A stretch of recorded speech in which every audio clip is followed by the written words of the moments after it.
வணக்கம். நமக்கு எல்லாத்துக்குமே 2 வெர்ஷன் இருக்கும். ஒன்று வந்து இப்போ இருக்கிற நம்ம, இன்னொன்று வந்து வேற ஒரு ஆள். அந்த வேற ஒரு நபர் யாராக இருக்கலாம்னா இதை விட பெட்டராக இருப்பார். மேபி அவர் இப்போ வேலை பார்த்துட்டு இருக்கலாம், பெரிய பதவியில் இருந்திருக்கலாம், ஐஏஎஸ்ஸாக இருக்கலாம், டிஎன்பிஎஸ்சி குரூப் 1 கிளியர் பண்ணியிருக்கலாம், அல்லது ஒரு பெரிய ஸ்போர்ட்ஸ் பர்சனாலிட்டியாக மாறி இருக்கலாம், பெரிய பாடி பில்டராக இருக்கலாம், பெரிய சிங்கராக இருக்கலாம், எல்லாமே போட்டுறக்கூடிய ஒரு பெரிய மியூசிக் டேரக்டராக இருக்கலாம். பட் அவர் அங்கே இருக்கார், நம்ம இங்கே இருக்கோம். ரெண்டுமே நம்ம தான். இந்த கேப் இருக்குது பார்த்தீங்களா? இந்த கேப் காரணம் என்ன நினைக்கிறீங்க? ஏன் நம்மளால் அவங்க ஆக முடியல? நம்ம பொட்டன்ஷியல் இருந்திருக்கும். சின்ன வயசில் யோசிச்சிருப்பீங்க. சின்ன வயசில் அவங்களை கேட்குறப்ப என்ன ஆக போகிறேன், நான் டாக்டர் ஆக போகிறேன், அதாக போகிறேன், இதாக போகிறேன், ஆஸ்ட்ரோனாட் ஆக போகிறேன். அந்த கனவு என்ன ஆச்சு? எங்கே நின்று போச்சு? அந்த கனவு ஒரு காலத்தை நம்பணும். நான் ஒரு காலத்தை வந்து நிலாவில் போய் கால் வைக்க போகிறேன்னு நான் நம்பியிருக்கேன். கால் வச்சிருவேன், அப்புறம் அப்படியே ஏதாவது கண்டுபிடிப்பேன், புதுசாக அதை கண்டுபிடிப்போம் அப்படிலாம் நம்பியிருக்கேன் ஒரு காலத்தில். பட் அப்போ இது நடக்கலை. பெரிய பெரிய கனவுகள் எல்லாமே நடக்காது அப்படின்ற ஒரு அவநம்பிக்கை கொடுத்ததுக்கு காரணம் யார்? எங்கே நடந்துச்சு? நம்மளை கெடுத்தது யார்? நம்ம எடுக்கிற முயற்சி எல்லாமே ஃபெயில் ஆகுது. யாரை கெடுக்கிறது? சுற்றி இருக்கிறவங்களா, இல்லை கெட்ட ஃப்ரெண்ட்ஸா? சிலர் என்ன பண்ணுவாங்கன்னா அப்படி யோசிச்சு பார்ப்பாங்க, நம்ம எடுத்த பிளான்லாம் ஃபெயில் ஆகுது, ஒருவேளை நம்ம சூனியம் வச்சுருப்பாங்கன்னு தேடிட்டு இருப்பாங்க. உண்மையிலே அது காரணம் வந்து வெளியே கிடையாதுங்க, உள்ளே இருக்குது. நம்ம எல்லாத்துக்குள்ளேயும் நல்ல விஷயம் பண்ணுறப்ப எல்லா தடவையுமே கெடுத்து விடுறதுக்கு நமக்குள்ளே ஒருத்தர் இருப்பார், வாய்ஸில் பேசுவாங்க. அதை வந்து நம்மளோட ஒரு ஈவில் ட்வின் வச்சுப்போம். பார்த்துருப்பீங்க படத்தில், ஒரு நல்லவன் இருப்பான், கூட அவனை மாதிரி இன்னொரு கெட்டவன் இருப்பான். அது நம்ம தான். நம்மளோட ஈவில் ட்வின் இருக்கான்ல, ரொம்ப ஒரு உக்கிரமான சக்தி. அவனோட வேலை என்னன்னா நம்மளை ஜெயிக்க விட மாட்டான். நல்ல மார்க் வாங்கணும்னு நினைப்போம் இல்லையா, அதை நினைக்க வச்சுட்டு அதுக்கான ஆக்டிவிட்டி பண்ணும்போது கெடுத்து விட்டுருவான். உடல் எடை குறைக்கணும்னு நினைக்கிறவங்களுக்கு பார்த்தீங்கன்னா அதை கெடுத்து விடுவான். பெரிய லெவலில் போகணும், பெரிய முயற்சி பண்ணணும் நினைக்கிற எல்லாத்தையும் போய் கெடுத்து விடுவான். அவனோட வேலை நம்மளை தரமட்டமாக்கணும், ஆவரேஜ் கீழே கொண்டு போகணும், ரொம்ப ரொம்ப ஒரு கேவலமான பிறவியை ஆக்கணும் நம்மளை. இதுதான் அவனோட வேலை. நான் சொல்கிறது ரொம்ப ஹாஷாக கூட தெரியும், ஏன்னா உண்மையில வேலை அதுதான். ஆனால் பார்க்க எப்படி பேசுவான் அவங்ககிட்ட? உதாரணத்துக்கு ஒரு பெரிய எக்ஸாம் கிளியர் பண்ண போகிறோம் அப்படி பிளான் பண்ணுறீங்க. உட்காரும் போது என்னன்னா ஆரம்பம் 3 ஒன்றுமே சொல்ல மாட்டான். அடுத்து நான் அவங்ககிட்ட எப்படி பேசுவான்னா, இந்த எக்ஸாம் சரியாக வராது போல், ஒரு 20 லட்சம் பேர் எழுதுறாங்க, நம்ம போய் என்ன பண்ண போகிறோம், நம்மளே வேஸ்ட்டு, நமக்கு இப்படின்னு ஆரம்பிப்பான். பேசும்போது கன்வின்ஸ் பண்ணுற மாதிரி இருக்கும், நல்லா தேனொழுவாக பேசுவான்.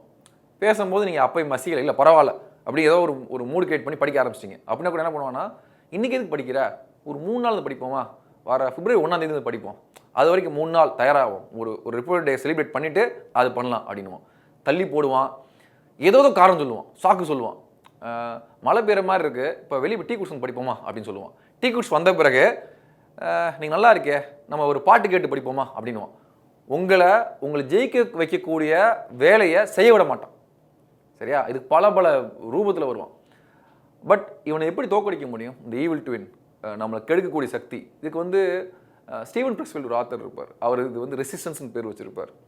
ஆனால் நான் சொல்கிறேன், ஈவில் ட்வின், அந்த ஈவில் ட்வின் வந்து நீங்கள் உருவம் கொடுக்கணும்னு வச்சிங்கன்னா நம்மள மாதிரி இருப்பானா கூட உண்மையிலேயே அவனோட உணர்வு அந்த பர்டிகுலர் நபரோட அந்த ஈவில் ட்வினோட வேலை நம்மளை ஒன்றுமில்லாமல் ஆக்குறது, நம்மளோட முழுக்க எதிரி. நீங்கள் பெரிய நாவலை எழுதணும்னு நினச்சிருப்பீங்க, உங்களுக்கு ஒரு ஆசை கூட இருக்கலாம், நாவல் எழுதணும்னு ஆசை இருக்கலாம், அது கெடுத்து விட்டுருவான். உனக்கு ஸ்பெல்லிங் மிஸ்டேக் விடுவேன், உனக்கு கிராமரே வராது, இருக்கலாம் ஆனால் செயல்படுத்த விட மாட்டான். பண்ணி பார்ப்போமே, வேணாம் சொல்லி நம்மளா என்ன பண்ணுவான், 0 பார்ப்போம், கொஞ்சம் நெட்ஃப்ளிக்ஸ் பார்ப்போம், கொஞ்சம் அதை பார்ப்போம், கொஞ்சம் இதை பார்ப்போம், 2 பாட்டு கேட்டு படிப்போம், ஏதாச்சும் ஒன்று சொல்லி கெடுத்து விடுவான். அவன் நம்மளுக்குள்ளே தான் இருக்கான். முதல்ல அதை உணர்ந்துருவோம். நம்மளை கெடுக்க போகிறது யார்? நம்மளை சுற்றி இருக்கவங்க கிடையாது, நம்ம. சரியா? சுற்றி இருக்கவங்க இருந்தால் இன்னும் பெட்டர், அது இன்னும் யூஸ் பண்ணிப்பான், அவனுக்கு இன்னும் சந்தோஷமாக இருக்கும். நம்மளை படிக்கலாம் உட்கார வேற ஃப்ரெண்டு வந்து ஏதாவது பேசுகிறாரா, இவளுக்கு சந்தோஷம், நல்லா நம்ம பார்க்குற வேலையை அவன் பார்த்துட்டான்டா. நம்ம படிக்கலாம் உட்காரப்ப ஒரு ஃபோன் வந்து எடுத்து போய் பார்க்குறோமா, சந்தோஷம் அவனுக்கு. இதெல்லாம் அவனோட டூல்ஸ். சரி, இவன்ட்டு எப்படி தப்பிக்கிறதுக்கு ஒரு 2-3 வழி இருக்குது, குயிக்காக சொல்கிறேன். நம்பர் 1, கொஞ்சம் விடாப்புடியாக எடுங்க. விடாப்புடியாக அதை பிடிச்சி தொங்குங்க, அட்டம் பிடிங்க. ஒரு கோல் சூஸ் பண்ணேன்டா, அங்கே இருப்பேன் அப்படின்னு நின்றுக்கிடணும். இவர் சொல்லுவார் இல்லையா, விஜய் சொல்லுவார்ல, அது மாதிரி ஒரு முடிவு பண்ண நான் என் பேச்சு கேட்க மாட்டேன் அப்படின்னு. அது காரணம் என்னன்னா, அவனோட ஈவில் ட்வின் சொன்னாலும் கேட்க மாட்டேன்னு அர்த்தம். நான் முடிவு பண்ணிட்டேன்டா இந்த எக்ஸாம் கிளியர் பண்ண போறேன்னு, இது யார் சொல்லும் கேட்க மாட்டேன். நான் முடிவு பண்ணிட்டேன் மாரத்தான் ஓட போறேன்னு, எவன் சொன்னாலும் கேட்க மாட்டேன். நான் ஓடிக்கிட்டே இருப்பேன், காலை 3 மணி வச்சு ஓடுவேன், 7 மணிக்கு வச்சுவேன். ஊரே என்னைய பைத்தியம் சொல்லும். ஸோ பாயிண்ட் நம்பர் 2 அதே தான். ஊரு நம்மளை பைத்தியம் சொல்கிற அளவுக்கு அந்த வேலையை பாருங்க.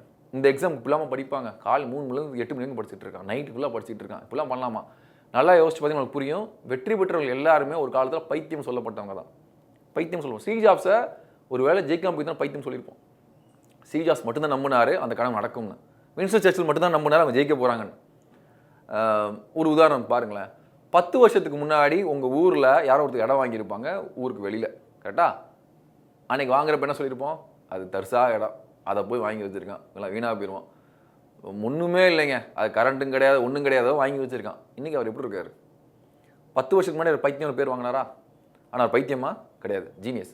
ஸோ அப்படி தான் உங்கள் ஆரம்பத்தில் உங்கள் முயற்சிகள் எல்லாமே தப்பாக தான் தெரியும் வெளி உலகத்துக்கு. இதை பயன்படுத்துவோம் நமக்குள்ளே இருக்கிற ஈவில் ட்வின். அவன் பேச்சை கேட்காதீங்க, ஆமாண்டா பைத்தியம் தாண்டான்னு சொல்லிட்டு சிரிச்சுக்கிட்டே போயிருங்க, சரியா? அது ஓகே. ஸோ விடாபடியாக இருங்க, பைத்தியகத்தனமாக இருங்க. ஆனால் உலகத்தில் ஜெயித்த பிறகு உங்களோட பைத்தியகத்தனமான படிப்பையோ உங்கள் பைத்தியகத்தனமான முயற்சியவோ உலகம் அப்புறமேல சூப்பர் அப்படின்னு சொல்லும் ஜெயித்த பிறகு, சரியா? ஜெயிக்கிறதுக்கு இந்த 1 வருஷமோ 1.5 வருஷ காலமோ தொங்கணும். ஈவில் ட்வின் என்ன சொல்கிறானோ அதுக்கு ஆப்போசிட் செய்யுங்க.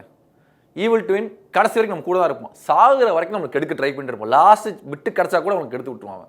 அவன் வேலையாக தான், அவனோட படைப்பே அதான், சரியா? நம்ம முட்டையாக்குறது, மைனஸில் ஆக்கு, கீழே போய் நாசமாக்குறது. அவன் பேச்சு கேட்கக்கூடாதுன்னா அவன் சொல்கிறதுக்கு ஆப்போசிட் செய்யுங்க. காலையில் 5 மணிக்கு எந்திரிக்கும் போது குளிருது இன்னும் கொஞ்சம் தூங்க வச்சிருவான். அவனுக்கு அப்படியே ஆப்போசிட்டாக பண்ணுங்க. அவனை ஏதாச்சும் பண்ணி நம்ம கடுப்பேற்றிடுங்க. அவன் என்ன சொல்கிறானோ ஆப்போசிட் செய்யுங்க. உண்மையை சொல்ல போனால் அவன் என்ன சொல்கிறானோ அதுக்கு ஆப்போசிட் செஞ்சால் நல்லாயிருக்கும். உதாரணத்துக்கு காலையில் ஒரு வாக்கிங் போகலாம் பிளான் பண்ணுவீங்க, வேணாம் நாளையிலேருந்து ஷூ போட்டுக்கிட்டு புதுசாக ஷார்ட்ஸ் வாங்கிட்டு போடா, இப்போயே போகிறேன்டா, வெறுங்கால கூட போகிறேன்டா, என்னமோ பண்ணண்டா, ஜீன்ஸ் பண்ண கூட நடந்து போகிறேன்டா, உனக்கு என்ன பிரச்சனை? அவன்கிட்ட பேசிட்டு இருங்க. அவனை வச்சு மொக்க பண்ணலாம், சரியா? ஈவில் ட்வின் என்ன சொல்கிறானோ அதுக்கு ஆப்போசிட் செய்யுங்க. சிலர் பண்ணுவாங்க, நான் பார்த்துருக்கேன். புஷ்ஷுக்கு பதிலாக புல் பண்ணுவாங்க, புல்னா புஷ் பண்ணுவாங்க. அதை ஈவில் ட்வின் வச்சுக்கலாம். நம்ம சொன்னதுக்கு எதிர்ப்பதான் பண்ணுங்க, வாழ்க்கை எங்கேயோ போகும். உதாரணத்துக்கு இப்போ உங்களுக்கு முன்னாடி 5 புக் இருக்குது. 5 புக்கில் ஒவ்வொரு புக் எடுக்க சொல்கிறேன். உங்களுக்கு பிடிச்ச புக் எடுங்கன்னு சொல்லிட்டு இருக்கேன். 5 புக்கில் 1 எடுப்பீங்க, 2ஆவது புக் எடுக்கிறீங்க, 3ஆவது புக் எடுக்கிறீங்க, 4ஆவது புக் எடுக்கிறீங்க, 5ஆவது புக் எடுக்கிறீங்க. பார்த்தீங்களா கடைசி புக்கு? அதுதான் நீங்கள் படிக்க வேண்டிய புக்கு. கடைசியாக எடுத்தீங்க பார்த்தீங்களா புக்கு? ஆப்டி ரீசிங் இருக்குன்னா கடைசியாக ஒருவேளை நான் ஆப்டி எடுத்தேன்னா ஆப்டி எனக்கு பிடிக்கவே இல்லை அர்த்தம். ஆப்டி எனக்கு பிடிக்கல, ஈவில் ட்வின் சொல்கிறான், அது கடைசி எடுப்போம். அப்போ ஆப்டி தான் நான் ஃபஸ்ட்டு படிப்பேன், ஆப்டி முடிப்பேன்டா அப்படின்னு நீங்கள் சொல்ல தெரியணும், சரியா? ஸோ அவன் இருக்கான்றதை உணருங்க. அண்ட் ஈவில் ட்வின் அழகாக இருக்கணும் அவசியம் கிடையாது. பட் உண்மையிலே அவங்க சொன்ன மாதிரி உள்ள வந்து ரொம்ப கொடூரமான ஒரு ஏலியன் படம் பார்த்துருந்தீங்கன்னு தெரில. ஏலியன் ஒரு உக்கிரமான சக்தி அது, சரியா? அவன் இருக்கான், அவன் என்றைக்குமே இருப்பான். அவனை சின்னதாக வச்சுக்கலாம். நம்ம எப்படி சின்னதாகவான்? அவன் சொன்னதுக்கு ஆப்போசிட் செஞ்சால் அவன் சின்னதாகும், சரியா? இன்னும் இது வந்து நான் சொன்ன மாதிரி கடைசி வரைக்கும் போகக்கூடிய ஒரு விஷயம். அவன் இருக்கான்னு நினச்சிக்கிட்டே இருங்க, சரியா? அவனை தாண்டி பெருசாக நம்ம கெடுதல் பண்ணக்கூடியது யாரும் கிடையாது. நம்மளை தாண்டி நம்ம கெடுதல் பண்ணக்கூடியது வெளியே இருந்து யாருமே தேவையில்லை, நமக்குள்ளே இருக்கான், சரியா? அவனை கொஞ்சம் அடக்கி வைப்போம். கம்மியாக கெடுதல் பண்ணால் போதும், அவன் நிறைய பண்ணுறான். நன்றி.